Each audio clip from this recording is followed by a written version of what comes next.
Welcome back, everyone. Wanted to continue our discussion that we started last time about the combination of the holiness of God and the love of God, and how those two things actually work in conjunction with each other rather than at odds with each other or in isolation from one another. As I mentioned last week, the holiness of God is demonstrated as a result, or not a result, but as a part of God's sense of justice and the demand for payment for the sins that have been committed by all of the people who have ever lived in the earth and whoever will. That justice has to be satisfied, and so God's holiness demands it. But if it was just His holiness that demanded it, and there was no component of love, then it would be severe and terrifying, and we would be hopeless. But then the component of love comes into it, where God understands that we are unable to accomplish even the smallest amount of holiness relative to His own. And so He makes a way for us to experience His holiness through the life and the incarnation of Jesus Christ, the second person of the Trinity. And through Jesus Christ, then we see the combination of God's holiness. He's perfect, He's without sin, even though He lives in a world completely filled with sin.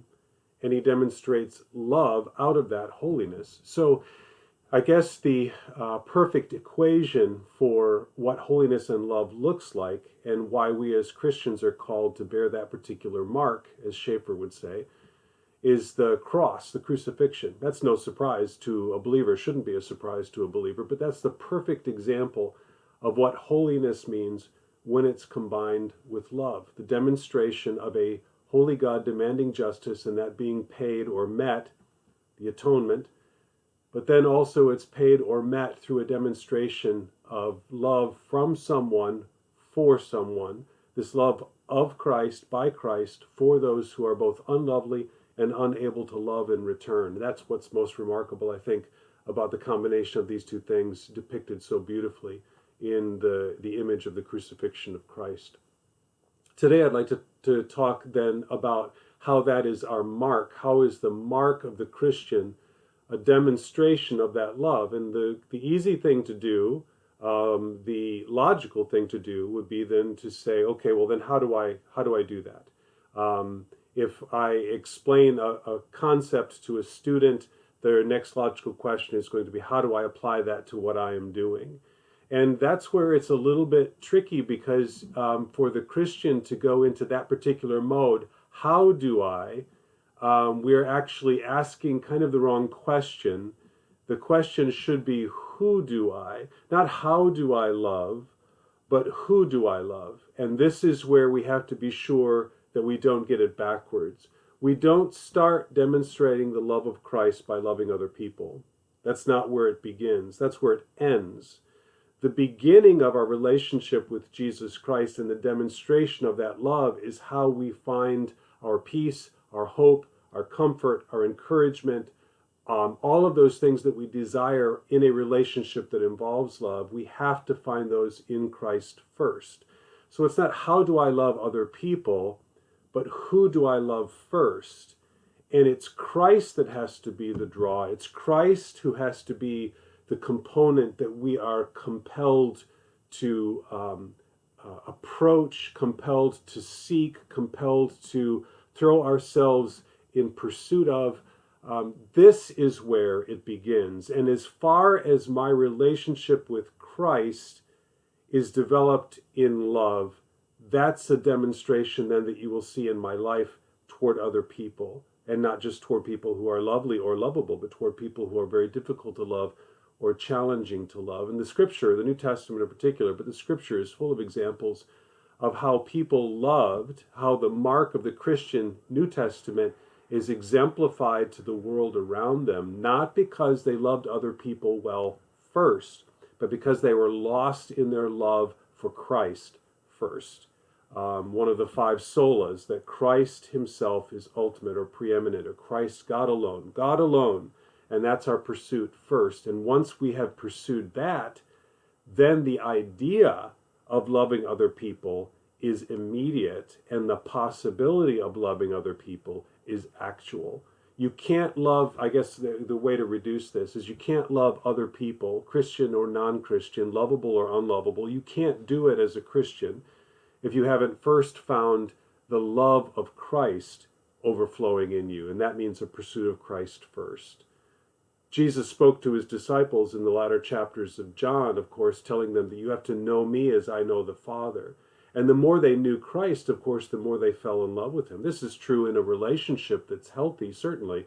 My wife and I have been married for over 30 years, and I know her better now, obviously, than I did when we first met. Of course, when we first met, I thought I was hopelessly in love with her. But I realize now that it was a very shallow and very, it was a love that didn't have much depth to it simply because we hadn't the time yet. And now, years later, decades later, my love for her has grown not just stronger, but deeper because I know her better. The more I know her, the more I love her. The more I know about her, the more I love her. And the easier it is for me to love her, the more I know her. And that's the same in our relationship with Christ, only on an incredibly a higher plane. The more I know who Christ is, the more I'm able to love him. And the more I love Christ, the more I will love other people. A good example of this is a passage in John chapter 4 that everyone probably is familiar with if they know too much about the Gospels, and that's the Samaritan woman.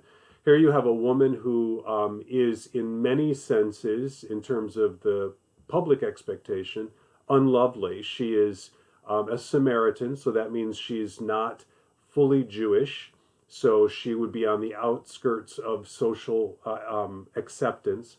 She is a woman, so in the society of the time, she didn't have the standing of a rabbi, certainly, or of a teacher, or of a man who was being taught, although Jesus bucks all of that throughout his ministry. She was also not married, but that's not the stigma. The fact that she wasn't married but had been with several other men.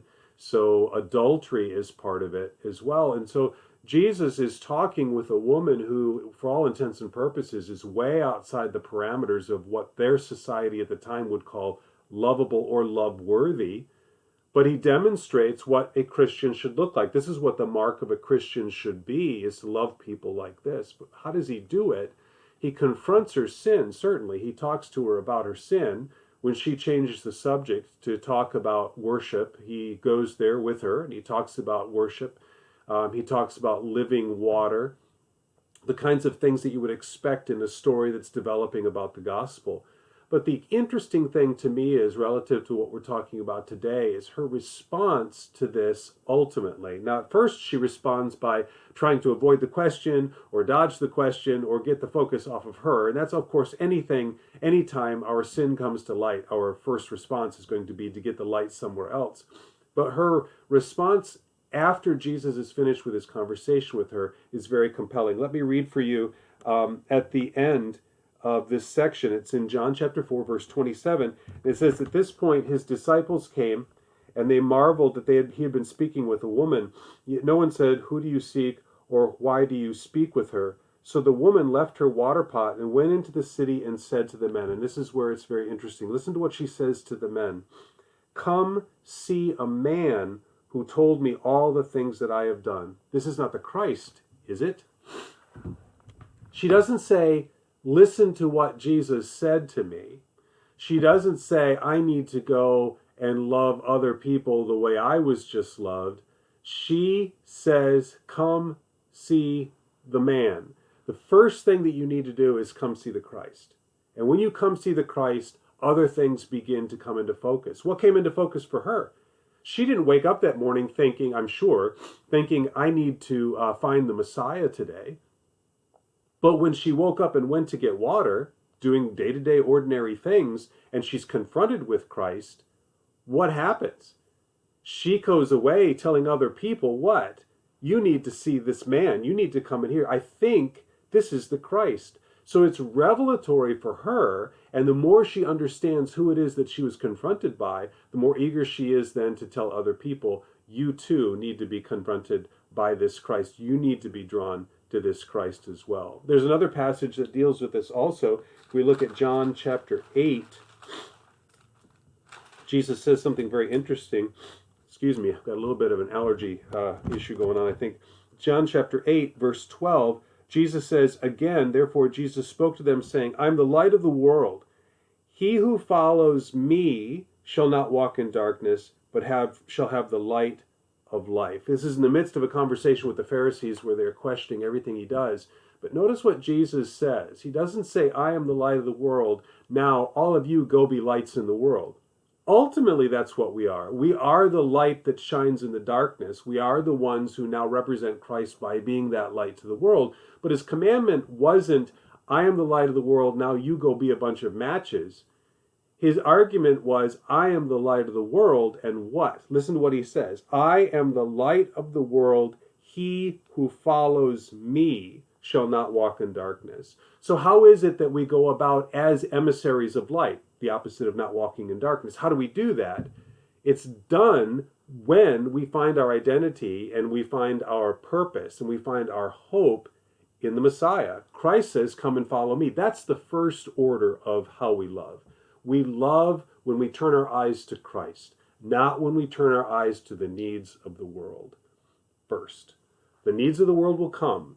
Our understanding of what it means to confront sin in the world, to bring justice to the world, to help those who are in need in the world, to intercede for those who have no intercessor, as it speaks of, especially in the Old Testament, particularly in Psalms and in Isaiah, identifying the needs where they're most needy, the people who are most needy. That would be orphans and widows, those kinds of things that we are called to as believers and that burden our hearts.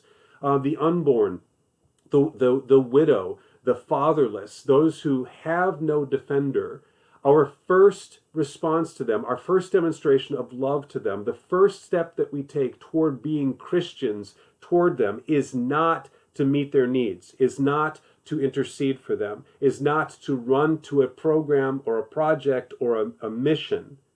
Our first response as Christians has got to be to run to Christ, to follow him first, to know the love of Christ so clearly, so beautifully, that it pours over into our love of other people. If I love Christ well, I will love them well. If I don't love Christ, if I have not sought Christ, if my identity isn't in Christ, I cannot love other people.